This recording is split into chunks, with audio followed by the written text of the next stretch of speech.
دعوت ذوالعشیرہ سے ہوا اور اسلام کی تکمیل غدیر خم میں ہوئی۔ ہمارا نقطہ نگاہ ان مجالس میں یہ ہے کہ اسلام کے نعرے بہت لگائے جاتے ہیں، اسلام کی باتیں بہت کی جاتی ہیں، اسلام کے قصیدے بہت پڑھے جاتے ہیں، اسلام پسندی کے بڑے جلوس نکالے جاتے ہیں، اسلام پسندی کے بڑے دعوے کیے جاتے ہیں، چاروں طرف اسلام کا شور نظر آتا ہے، لیکن یہ کوئی دیکھنے کی زحمت گوارا نہیں کرتا کہ آخر جس اسلام کا ہم نام لے رہے ہیں اس اسلام کی ابتدا کیا کسی بادشاہ کے دربار سے ہوئی یا ابو طالب کے گھر سے ہوئی؟ یہ ہے کلیہ، یہ ہماری گزشتہ روز کی مجلس کا خلاصہ ہے کہ اس اسلام کی ابتدا کہاں سے ہوئی، اس اسلام کا آغاز کہاں سے ہوا۔ یہ اسلام، متوجہ رہیں آپ میری طرف، تھوڑا سا وہ شارٹ سرکٹ والی بات ہے، متوجہ رہیں۔ اسلام کا آغاز کہاں سے ہوا، اسلام کی ابتدا کہاں سے ہوئی۔ اسلام نے اپنے پیروں پر کھڑے ہونے کے لیے سہارا کس گھر کا لیا؟ بڑی توجہ جانے محترم۔ اسلام نے اپنے پیروں پر کھڑے ہونے کے لیے سہارا کس گھر کا لیا؟ اسلام کو کس نے آگے بڑھ کر سہارا دیا؟ جب پیغمبر اسلام اعلان رسالت کر رہے ہیں، جب پیغمبر اسلام آغاز رسالت کر رہے ہیں، تو دیکھنا یہ ہے، پہلے تاریخ کے مورخ کو دیانتداری کے ساتھ یہ غور کرنا چاہیے، یہ سوچنا چاہیے، یہ فکر کرنا چاہیے کہ پیغمبر اسلام نے پہلا جو اعلان کیا تھا، جسے اعلان رسالت کہتے ہیں، وہ نہ تو دیوار کعبہ کے نیچے اعلان کیا تھا، نہ مکے کی کسی گلی میں اعلان کیا تھا، نہ محلے والوں میں کوئی اعلان کیا تھا، نہ اپنے دوستوں کے مجمع میں اعلان رسالت کیا تھا۔ قرآن کی آیتوں کی روشنی میں جو بات ابھر کر سامنے آتی ہے وہ صرف یہی ہے کہ جب آیت نازل ہوئی کہ وَانذِرْ عَشِیرَتَکَ الْأَقْرَبِینَ، اے میرے حبیب سب سے پہلے اپنے قرابت داروں کو دعوت ایمان دو، سب سے پہلے اپنے قرابت داروں کو ایمان کی طرف متوجہ کرو، سب سے پہلے اپنے عزیزوں میں اسلام پیش کرو۔ اور یہ منطق کا تقاضا بھی تھا، عدل الہی کا تقاضا بھی تھا کہ سب سے پہلے گھر والوں میں اپنا پیغام پہنچانا چاہیے، اس لیے کہ یہ دنیا کا اصول ہے کہ آپ کسی بھی تحریک کا آغاز کریں گے، اگر گھر والے ہی تحریک کی مخالفت کریں گے تو باہر والے اس کی کبھی حمایت نہیں کر سکتے۔ پیغمبر اسلام کو عالمگیر تحریک پہنچانا تھی ساری انسانیت تک، اس لیے خدا نے حکم دیا میرے حبیب پہلے اپنے گھر والوں میں یہ پیغام پہنچاؤ، اس لیے کہ گھر سے تائید ہو تو باہر تردید نہیں ہو سکتی۔ صلوات میرے محمد و آل محمد پر۔ اور جو ہے نا دوست، ذرا سا میں آپ حضرات کی توجہ چاہوں گا اس ابتدا میں، گھر سے اگر تائید ہو تو باہر تردید نہیں ہوا کرتی۔ میرے حبیب سب سے پہلے اپنے قرابت داروں میں دعوت ایمان دو۔ صحیح بخاری کی شرح لکھنے والے علماء نے واضح طور پر اس آیت کی شان نزول میں ایک جملہ کہا ہے، اور میں اس پورے مجمع کی نظر آج کی مجلس میں یہی جملہ کرنا چاہتا ہوں کہ آیت کیا تھی؟ آیت تھی کہ اپنے قرابت داروں کو دعوت ایمان دو۔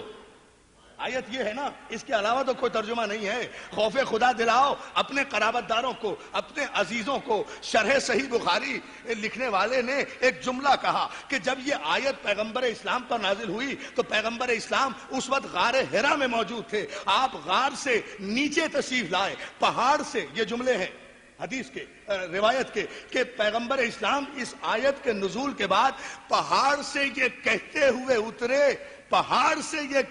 اترے، یا علی کھانے کا انتظام کرو، کافروں کو بلاؤ۔ یا علی یا علی یا علی، توجہ جانے محترم، صلوات میرے محمد و آل محمد۔ اب ذرا صاحب غور فرما لیجیے بھائی، شارح صحیح بخاری نے جو جملہ لکھا ہے وہ یہ ہے، آیت کیا ہے؟ اپنے قرابت داروں کو دعوت ایمان دو۔ پیغمبر کا جملہ کیا ہے؟ یا علی کھانے کا اہتمام کرو، کافروں کو بلاؤ۔ آیت کہہ رہی ہے قرابت داروں کو دعوت ایمان دو، پیغمبر کہہ رہے ہیں علی دعوت کا اہتمام کرو. کون ہے علی سے زیادہ پیغمبر کا قرابت دار؟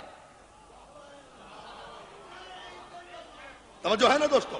کون ہے علی سے زیادہ پیغمبر کا قرابت دار؟ کون ہے نزدیک؟ حسب و نسب میں پیغمبر اسلام سے نزدیک تر علی کے علاوہ کوئی نہیں ہے. لیکن سرکار ختم مرتبت علی کو خطاب کر کے کہہ رہے ہیں کہ یا علی دعوت کا اہتمام کرو. علی کو دعوت ایمان اگر پیغمبر اسلام نہیں دیتے تو آیت کی خلاف ورزی کرتے ہیں.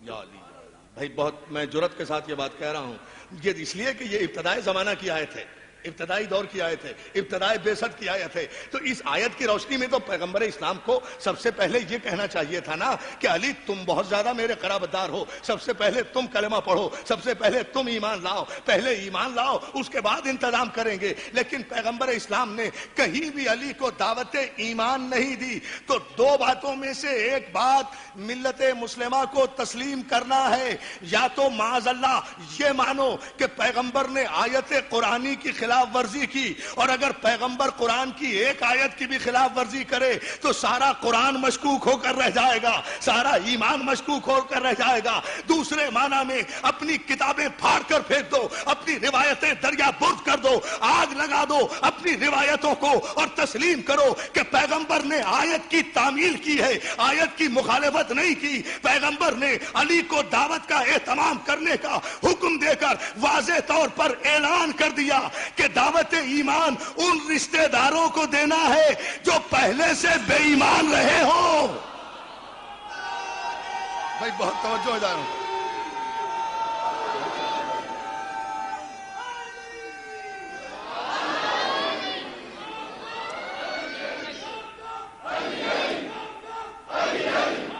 مل کر بلند آواز سے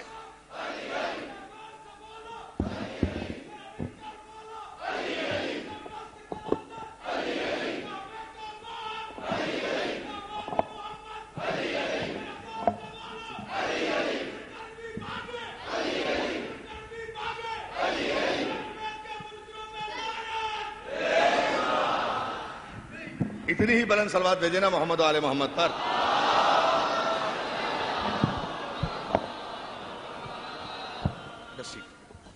ایک مرتبہ اور درود بھیج لیں بابا سے بلند محمد. اب اسلام کا جہاں سے آغاز ہو رہا ہے، میں کل کی گفتگو میں آپ کی خدمت میں عرض کر رہا تھا کہ اسلام کا آغاز یہاں سے ہوا. یہ پہلی دعوت ہے، دعوت ذو العشیرہ، کہ جس میں پیغمبر اسلام نے خاندان والوں کو اکٹھا کیا ہے، اعزاء کو اکٹھا کیا ہے، قرابت داروں کو اکٹھا کیا ہے. ایک جملہ ہے بڑا لطیف سا، اگر آپ غور کر لیں، بڑے ٹھنڈے انداز میں کہوں گا اور آپ بھی اسے اسی محبت سے سن لیں. آیت یہ کہہ رہی ہے کہ قرابت داروں کو دعوت ایمان دو. تو یہ تو طے ہو گیا نا کہ قرابت داروں میں پہلی دعوت ایمان دی گئی ہے. اور جب یہ آیت نازل ہوئی ہے تو اس وقت کچھ اور قرابت دار ابھی شامل نہیں ہوئے تھے، باقی قرابت داریاں بعد میں ہوئی ہیں. بہت توجہ جانا.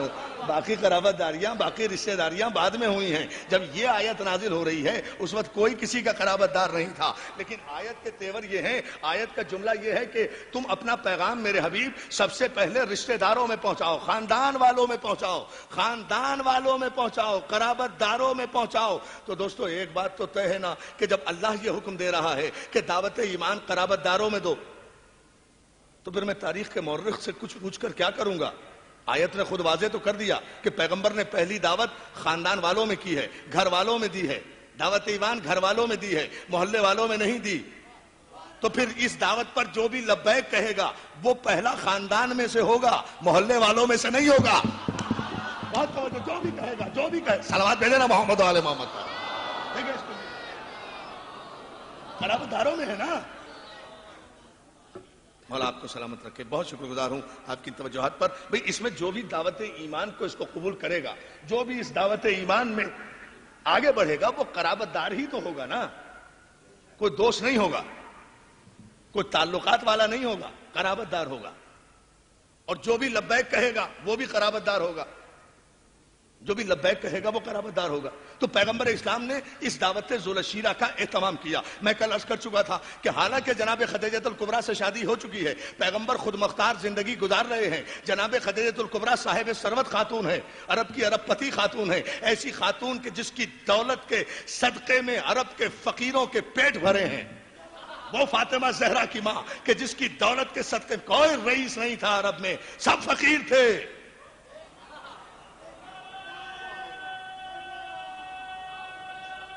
حضور